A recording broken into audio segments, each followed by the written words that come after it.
This is the bent bottom of our stainless steel pan, and you can see how filthy all this is. We're gonna see how we can get this off.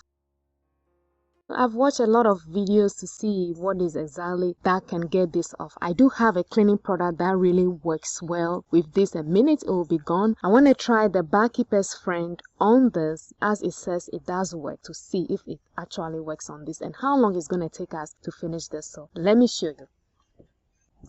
This is the Keppers friend soft cleaner. I have not used this before, but I did use the powdered one. I did use the cleanser, which is also the Keppers friend cleanser, to clean bottom of a pan. It did work. It just took a little bit longer to clean it, so that really worked. I'm going to try the soft one also on this stainless steel to see if this really works. As it says good on stainless steel and also on ceramic. You can also use it on tiles, also on copper and porcelain. So those are the things you can use it for. It's good for your cookware, and you have your bathroom sinks and then toilets, also your kitchen sink, and then also you can see an oven there, so that can be good for that as well. It says it removes rust, lime, stains and tarnish, and so we are going to use this to see. And on here it tells you how to use it. We have to shake this well before using. You squeeze this to the wet surface and then use a damp sponge and then do the rest, and do the cleaning. So, and that's what we are going to test this on.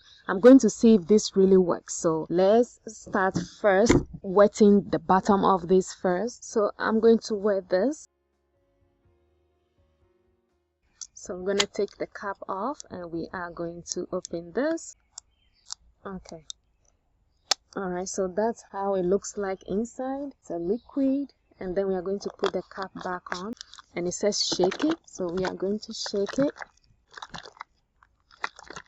And also remember to read the cautions on here. Always test it on the corner of something first, whatever you are using it on, before using it. It says it may itch or dull delicate surfaces, so just be careful and then be mindful of yourself. If you want to use a glass on your eye before using this, you can do that just to protect yourself, and it does have a first aid here when you get it into your eye. So we are going to spray.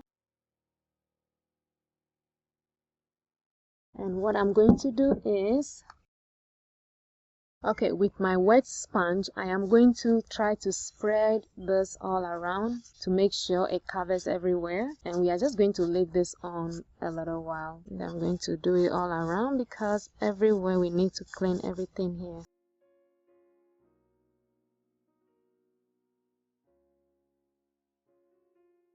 I'm just going to let this soak in a little bit, all this side. I'm going to put some inside of here as well.